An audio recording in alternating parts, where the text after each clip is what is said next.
तक हमने देखा कि हीजू हैमर से विंडो तोड़ देता है और शिजिन कैप्टन यांग को बॉम्ब पास कर देती है, पर बॉम्ब हवा में ब्लास्ट हो जाता है और कैप्टन यांग गिर जाते हैं। अब हमें पास दिखाया जाता है जब मैंग मैंग की डेथ हुई थी और उसके पेरेंट्स बस नंबर 45 में ट्रैवल करके बाकी पैसेंजर से अपनी बेटी मैंग मैंग के बारे में पूछते थे। दरअसल ताओ को लगता है कि जरूर मैंग मैंग को किसी ने हरास किया होगा, इसीलिए वो बीच रास्ते में ही बस से उतर गई।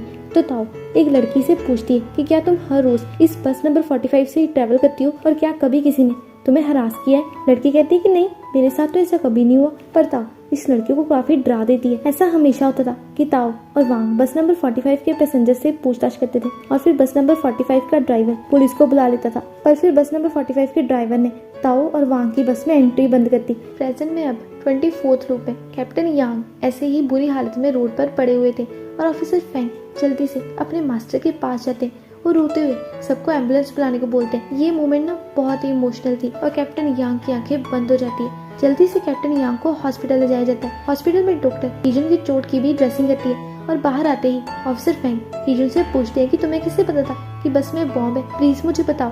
पर डॉक्टर ऑफिसर फैंग को अपनी पूछताछ बंद करने को कहती है क्योंकि हीजुन का काफी खून बह चुका था और उसे आराम की जरूरत है। ऑफिसर ली ऑफिसर फैंग को फोन देते हैं क्योंकि चीफ 2 उससे बात करना चाहती है, पर ऑफिसर फैंग का ध्यान अभी भी हीजुन पर ही था। चीफ 2 ऑफिसर फैंग को हीजुन और शिजिन पर नजर रखने को बोलती है और ऑफिसर फैंग की कंडीशन बताने को भी कहती है। ऑफिसर फैंग कहते हैं कि मैं हॉस्पिटल में ही रहूंगा। पुलिस स्टेशन में वांग और ताओ पुलिस की किसी भी बात का कोई जवाब नहीं दे रहे थे। हॉस्पिटल में ऑफिसर फैंग सारा टाइम बस ओटी के बाहर ही खड़े थे और बिल्कुल गुमसुम से हो गए थे क्योंकि उन्हें डर था कि कहीं उनके मास्टर उन्हें छोड़कर न चले जाएं। शिजिन भी बहुत ही उदास थी और वो चाहती थी कि नेक्स्ट लूप ऐसा दोबारा ना हो, पर हीजुन कहता है कि शायद ये हमारी लास्ट लूप हो क्योंकि सारे पैसेंजर्स तो जिंदा हैं, पर अभी भी ऐसा लग रहा है कि जैसे हमसे कुछ छूट रहा है। हीजुन शिजिन को मैंग मैंग के एक्सीडेंट वाली वीडियोस ऑनलाइन चेक करने को बोलता है तो शिजिन को एक वीडियो मिलती है जिसमें मैंग मैंग बस नंबर 45 में जोर जोर से चिल्ला रही थी और बस ड्राइवर को बस रोकने को बोल रही थी, पर फिर उसका ट्रक से एक्सीडेंट हो गया। इस वीडियो के कमेंट सेक्शन में लोगों ने मैंग मैंग के बारे में बहुत ही बुरा भला बोला था, जैसे मैंग मैंग पागल है और कैसे पागलों जैसी हरकत कर रही है। शिजिन कहती है कि कमेंट्स पढ़ के मैंग मैंग के पेरेंट्स पर क्या बीती होगी। पुलिस स्टेशन में ऑफिसर फैंग चीफ 2 को बताते हैं कि ताओ और वांग अपनी बेटी के एक्सीडेंट की इन्वेस्टिगेशन से सेटिस्फाई नहीं थे। उन्होंने पुलिस को और इन्वेस्टिगेशन करने को बोला था ताकि ये पता चल सके कि मैंग मैंग बीच रास्ते में बस से क्यों उतर गई। तभी एंटर करते हैं सर्जेंट क्यूई जो मैंग मैंग के केस के इंचार्ज थे। सर्जेंट क्यूई चीफ 2 को केस का सारा मटेरियल प्रोवाइड करते हैं और बताते हैं कि बस कंपनी और बस ड्राइवर ने मैंग मैंग के इंसिडेंट की पूरी जिम्मेदारी ले ली थी और उन्होंने मैंग मैंग के पेरेंट्स को कंपनसेशन भी पे कर दिए। अब वो बस ड्राइवर भी आ जाता है जो मैंग मैंग के टाइम बस नंबर 45 को ड्राइव कर रहा था। इनका नाम है मिस्टर जू।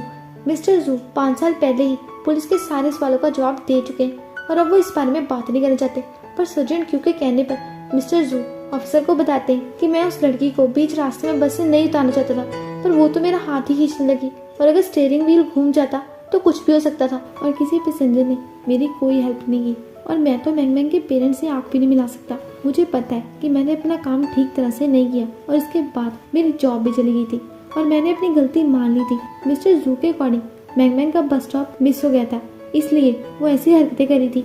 यही बात करते करते मिस्टर जू को गुस्सा जाता है और वो कहते हैं कि ठीक है, मुझे गोली मार दो, एक जिंदगी के बदले एक और जिंदगी ले लो। सर्जेंट क्यूई मिस्टर जू को शांत करते हैं और मिस्टर जू रोने लगते हैं। हॉस्पिटल में कैप्टन यांग की वाइफ भी आ गई थी और वो ऑफिसर फैंग से अपने हबी के बारे में पूछती है, पर ऑफिसर फैंग के पास उन्हें बताने के लिए कुछ भी नहीं है। सर्जेंट क्यूई चीफ 2 को बताते हैं कि उन्होंने बस के पैसेंजर से भी पूछताछ की थी, पर किसी को कुछ भी नहीं पता कि मैंग मैंग ने वैसा बिहेव क्यों किया और हमें हरासमेंट का कोई सबूत नहीं मिला। पर ताओ का यही मानना कि किसी ने उसकी बेटी को हरास किया था। सर्जेंट क्यूई चीफ 2 को बस के अंदर वाली फुटेज भी दिखाते हैं और बताते हैं कि मैंग मैंग ने लास्ट टाइम अपने फादर को कॉल किया था, पर उन्होंने फोन ही नहीं उठाया। फुटेज में चीफ 2 एक बात नोटिस करती है कि बस से उतरने से पहले मैंग मैंग ने एक बार पीछे मुड़कर देखा था, पर सर्जेंट क्यूई को नहीं पता कि मैंग मैंग किसे देख रही थी। सर्जेंट क्यूई चीफ 2 को ये भी बताते हैं कि ताओ और वांग खुद भी बस नंबर 45 के पैसेंजर से पूछताछ करते थे और सिर्फ वांग ने ही इन्वेस्टिगेशन कंक्लूजन को एक्सेप्ट किया था और ताओ ने तो अपने साइन भी नहीं किए।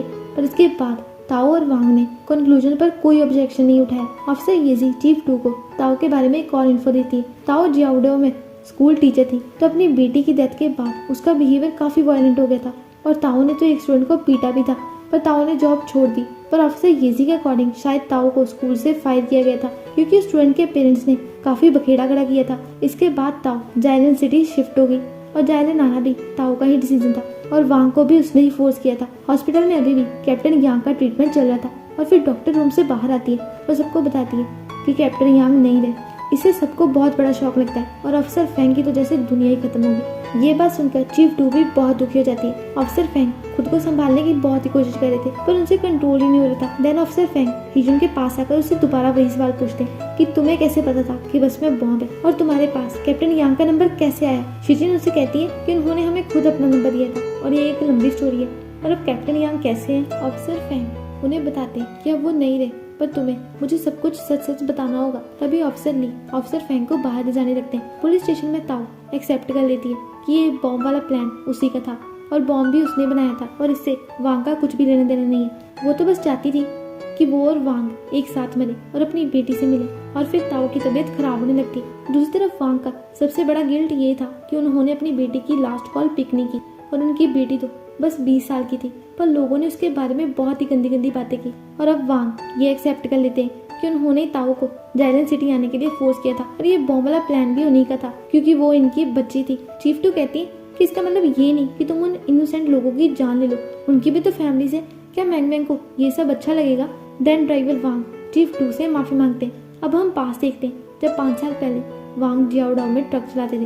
वांग तो ट्रक से उतर जाते हैं पर वो अपना मोबाइल ट्रक में ही भूल गए थे और मैंग उन्हें बार बार कॉल करी थी पर वांग से मैंग का फोन उठाया ही नहीं गया। और इसके बाद सीधा उन्हें मैंग की डेथ की न्यूज मिली और उन्हें बहुत बड़ा झटका लगा। ताओ ने तो साइन करने से साफ मना कर दिया था और वांग तो सदमे में गिर ही जाते हैं। इसके बाद ताओ को वॉशरूम में 2 बंदों की आवाज सुनाई देती है जो आपस में यही बात कर रहे थे कि बस नंबर 45 में एक पर्वर्ट है जो लड़कियों को हरास करता है। ताओ जल्दी से उन आदमियों को ढूंढने जाती है पर तब वहाँ कोई नहीं होता। इसीलिए ताओ खुद वांग के साथ बस नंबर 45 में लड़कियों को उस पर्वर्ट के बारे में पूछती थी और सबको ताओ बहुत ही वियर्ड लगती थी पर वांग से अपनी वाइफ की ये हालत देखी नहीं जा रही थी। वांग अब इन सब से बहुत ही थक चुके थे पर ताओ ने अभी भी हिम्मत नहीं छोड़ी थी तो वांग पुलिस के इन्वेस्टिगेशन रिजल्ट को एक्सेप्ट कर लेते पर ताओ नहीं करती।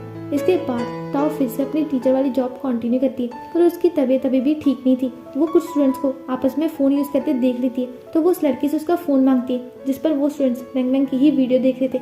ये लड़का ताओ से कहता है कि मैं तो इस वीडियो के नीचे अच्छा कमेंट कर रहा था। ताओ उसे उसका कमेंट दिखाने को बोलती है पर फिर ये लड़का कहता है कि पता नहीं मेरा कमेंट कहाँ चला गया, अभी तो यहीं पर था। बस इसी बात पर ताओ ने इस लड़के को बहुत ही मारा था। और नेक्स्ट सीन में ताओ अपने घर पर थी और वांग सामान लेकर घर आते। ताओ ने टेबल पर अपनी बेटी का ही फोन रखा हुआ था जिस पर वही रिंगटोन बज रही थी। वांग से ये आवाज बर्दाश्त नहीं हो रही थी क्योंकि ये सुनकर उन्हें गिल्ट होता है। ताओ फिर से उनसे पूछती है कि आपने हमारी बेटी का फोन क्यों नहीं उठाया? हमारी बेटी तो वैसे हमें ज़रा फोन नहीं करती थी ना क्योंकि उसे पता था कि तुम हमेशा ड्राइविंग करने में बिजी होते हो और मैं स्कूल में होती हूँ जहाँ पर मैं फ़ोन यूज़ नहीं करती। ये सुनकर वांग रोने लगते हैं और ताओ उन पर बहुत चिल्लाती है। तभी फिर से मैंग का फ़ोन बजने लगता है। मतलब ताओ ने बॉम्ब में यही मैंग के फ़ोन वाली रिंगटोन ऐड की थी और रिंगटोन के बाद बॉम्ब ब्लास्ट हो जाता था। जैसे वांग के फ़ोन करने के बाद मैंग का एक्सीडेंट हो गया। ताओ तो पूरी तरह से पागल हो चुकी थी क्योंकि उसने अपनी बेटी खो दी जिसका उसे असली रीजन भी नहीं पता। इसीलिए वांग ने ताओ को जाइलन सिटी आने को बोला था और फिर वांग ने उसी बस कंपनी में अप्लाई किया पर वहाँ के एम्प्लॉय तो वांग का चेहरा भूल भी गए। मतलब वो सब मैंग को भूल गए और इसीलिए वांग ने डिसाइड किया कि वो बस नंबर 45 को ही ड्राइव करेगा। वांग के पास काफी एक्सपीरियंस था तो उसे आसानी से ये काम मिल जाता है। नेक्स्ट सीन में ताओ और वांग एक साथ थे और वांग शॉक में थे कि अभी तो मैंग के इंसिडेंट को 174 डेज ही हुए और ये सब उसे भूल भी गए। अब आती है 4 अप्रैल जब ताओ के गैरेज में ब्लास्ट हुआ था और उसने वांग को फोन करके बुलाया था पर ताओ ब्लास्ट से बहुत ही खुश थी। वांग ताओ को बताते हैं कि मुझे मैंग का सपना आया था और उसने हमें अपनी जिंदगी अच्छे से जीने को बोला है। ताओ कहती है कि ठीक है तुम अपनी जिंदगी दोबारा स्टार्ट कर लो, मैं ठीक हूँ, तुम जाओ। प्रेजेंट में शिजिन को लग रहा था कि ये एंड नहीं है और अभी भी उसे सच ढूंढना चाहिए। तो अब शिजिन अपनी काउंसलर मिस वू से बात करना चाहती है जो मैंग की भी टीचर थी क्योंकि मैंग भी जाइलन नॉर्मल यूनिवर्सिटी पढ़ती थी। तो शिजिन मिस वू को कॉल करके हॉस्पिटल बुलाती है और मिस वू भागते भागते हॉस्पिटल आती है क्योंकि उन्हें शिजिन की फिक्र हो रही थी। मिस वू ज्यादा इसलिए घबराई थी क्योंकि इस बार भी इंसिडेंट बस नंबर 45 के साथ हुआ था और वो उनसे मैंग के इंसिडेंट की भी बात करती है। अब हीजू मिस वू को बताता है कि इस बार मैंग के फादर ही बस नंबर 45 को ड्राइव कर रहे थे। बाहर से ऑफिसर फेंग उनकी सारी बातें सुन रहे थे और थोड़ी देर बाद वो अंदर आ जाते हैं और अब मिस वू ऑफिसर फेंग से भी मैंग के बारे में बात करती है। जैसे मैंग बहुत ही अच्छी लड़की थी और इंट्रोवर्ट थी इसलिए वो ज्यादा लोगों से बात नहीं करती थी और वो ऐसे ही बस में नहीं चलाई होगी। जरूर उसके साथ कुछ हुआ होगा। ऑफिसर फैंग मिस वू के साथ अब कॉलेज आएंगे तो शिचिन भी उनके साथ चलने की रिक्वेस्ट करती है। देन तीनों कॉलेज पहुंचकर कॉलेज फॉरम चेक करते हैं। हीजुन कॉल करके शिचिन को मैंगमैंग की वीडियो का 45वां कमेंट चेक करने को बोलता है, जिसमें एक यूजर ने लिखा था कि मैंगमैंग साइको नहीं है क्योंकि बस में एक पर्वर्ट आदमी था। और ये कमेंट इस यूजर ने मैंगमैंग के एक्सीडेंट के 2 दिन बाद पोस्ट किया था और इसे फिर ब्लॉक कर दिया गया था। इस यूजर से बाकी लोगों ने पर्वर्ट आदमी का एविडेंस मांगा था पर इसने कोई रिप्लाई नहीं किया। हीजुन इस यूजर का आईपी एड्रेस देखता है जो कॉलेज के डॉम वाले स्टूडेंट्स का आईपी एड्रेस से मैच हो रहा था और चेक करने पर यह पता चलता है कि ये यूजर भी ट्रेवलिंग यूनिवर्सिटी का ही स्टूडेंट था और इसका रूम नंबर 324 है। ऑफिसर फैंग मिस वू को इस रूम के स्टूडेंट्स का पता करने को बोलते हैं जो 2014 में इस रूम में रहते थे, पर ये काम आसान नहीं था। तब मिस वू 2014 के डॉम के स्टूडेंट्स की कुछ फाइल्स लाती है जिसमें शिजिन को वो स्टूडेंट मिल जाती है और इस स्टूडेंट का नाम है लियो। अब हम लियो को देखते हैं जिसकी फ्रेंड उसे बस नंबर 45 के इंसिडेंट के बारे में बताती है और फिर वहाँ से चली जाती है। तभी वहाँ मिस वू, शिजिन